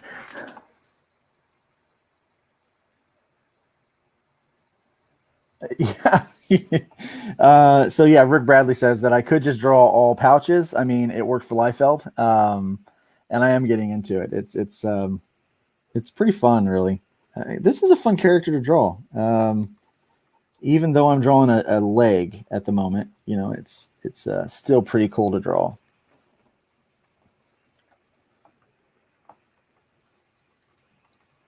Couple of well-placed hash lines like this, little scratches, can really just bring some shape to just about any picture. I'm gonna zoom that out and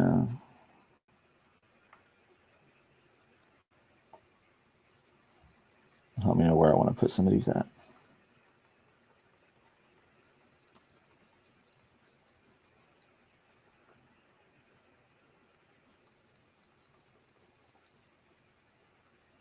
That looks pretty cool.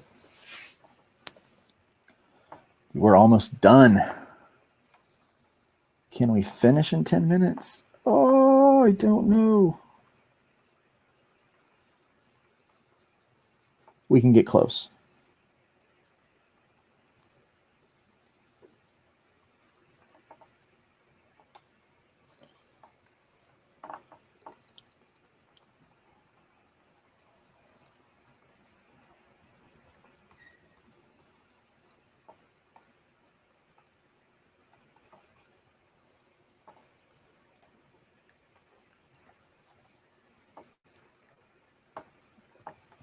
I do have a couple of tricks for speeding this up.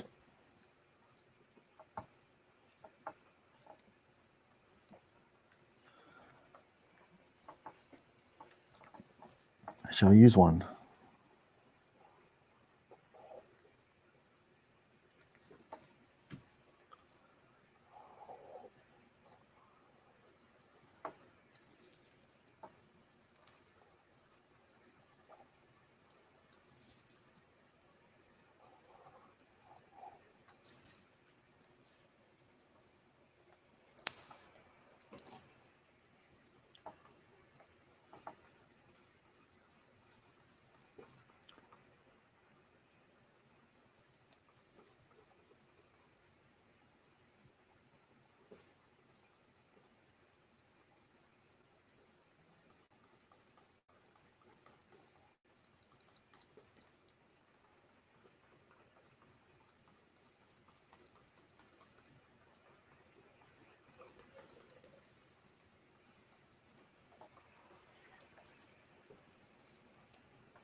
I keep getting messages in my messenger.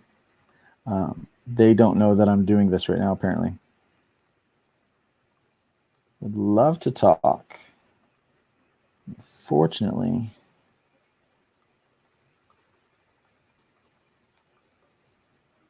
I'm spending some time drawing. Rick, thank you. Appreciate that. He says you're making this look easy. When I used to draw, it didn't come that easily. It looks easy because I've spent a lot of time messing it up over the years. And so this is just a lot of practice. If it looks easy, it's because it was a hard road to get there.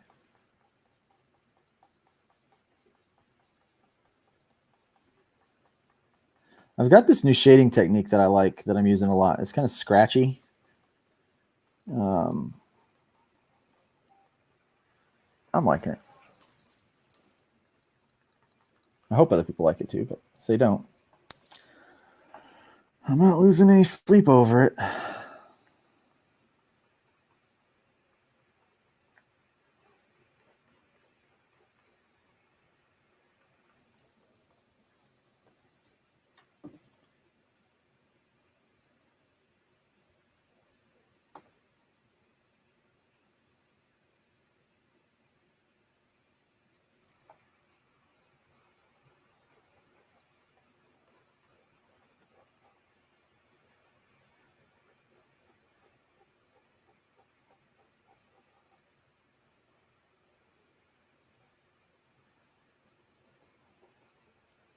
I try to care about these things down here at the bottom like this, because even though it's probably not going to, like, if it's used for any kind of production thing, this will probably get cut off, like from like right about here. I'll just draw a line so you can see it from right about there down. Probably won't be seen. Any trim lines that falls well within that, the bleed. And I am working at the 11 by 17. So the bleed is a little bit bigger than, in my perspective, than what it would be. At the actual print size for a comic book is somewhere around 6.5 by 10.5, give or take.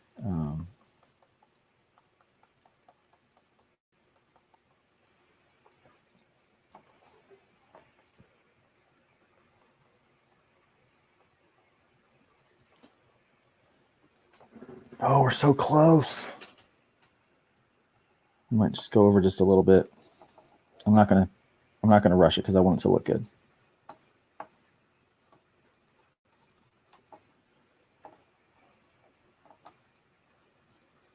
In case Eric decides to use this for something cool.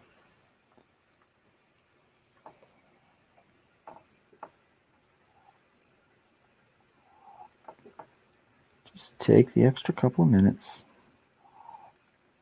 Do it right.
I like all the straps that he's got on this guy.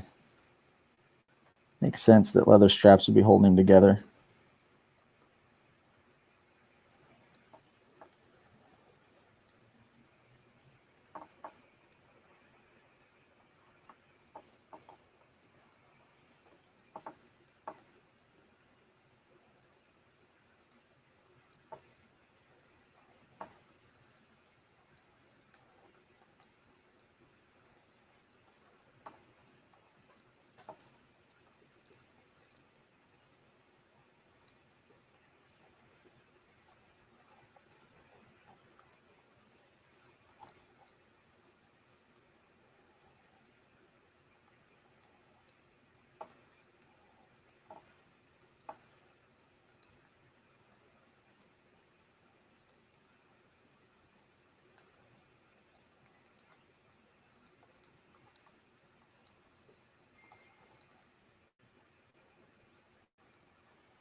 Again, over here on this edge, probably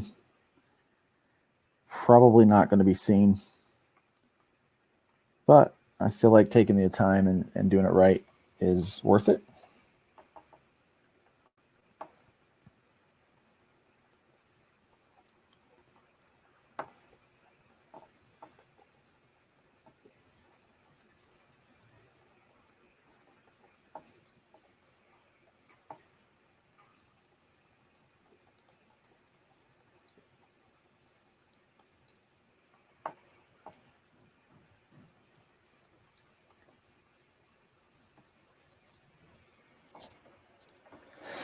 Okay, so we have everything basically inked. I'm going to start turning off all those bottom layers. Oh, I'll leave that one. We're just going to tighten up a couple things, just make sure everything looks as good as it can, as good as I can make it anyway.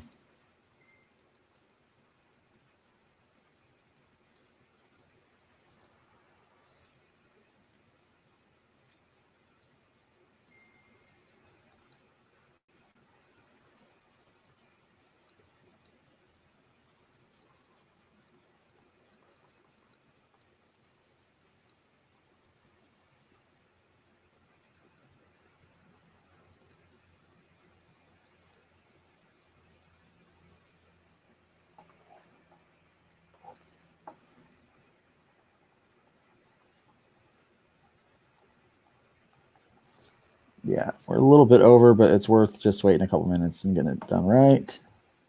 You've watched this long, right? Thanks, Rick.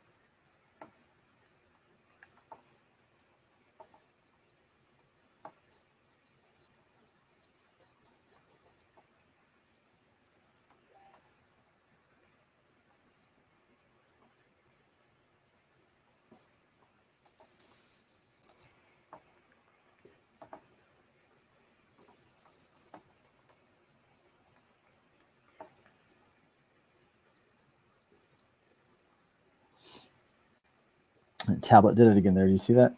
I had to fix that.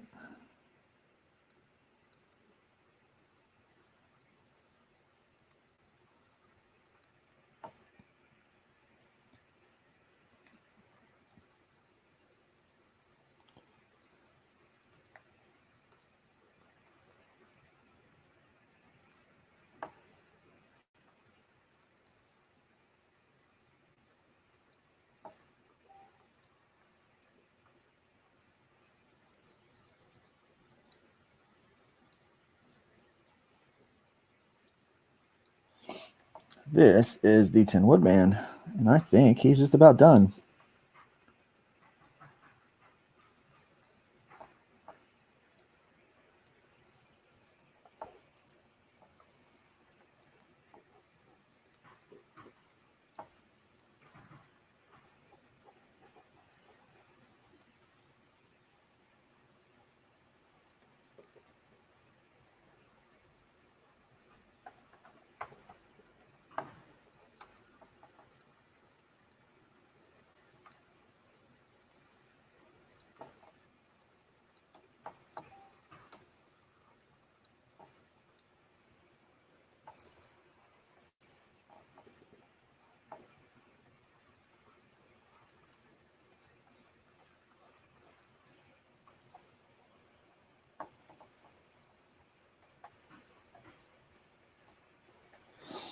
I have to fix this. This is not quite done yet.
Oh, there you have it, guys. I think we're all finished. So we will go C. There we go. There you go. I think we got it. So thank you guys for watching. I appreciate it. Sticking with me. Continue to, if you can, do comments, share the video. I'll try to come back next week with another one. If you have any suggestions for characters to draw, just let me know, and I will be happy to do it. Have a great day. God bless. Remember, try to leave the wood pile a little bit higher than you found it. Just make the world better, make the world a little bit better for someone else today, if you can. All right. Have a great day. God bless you guys.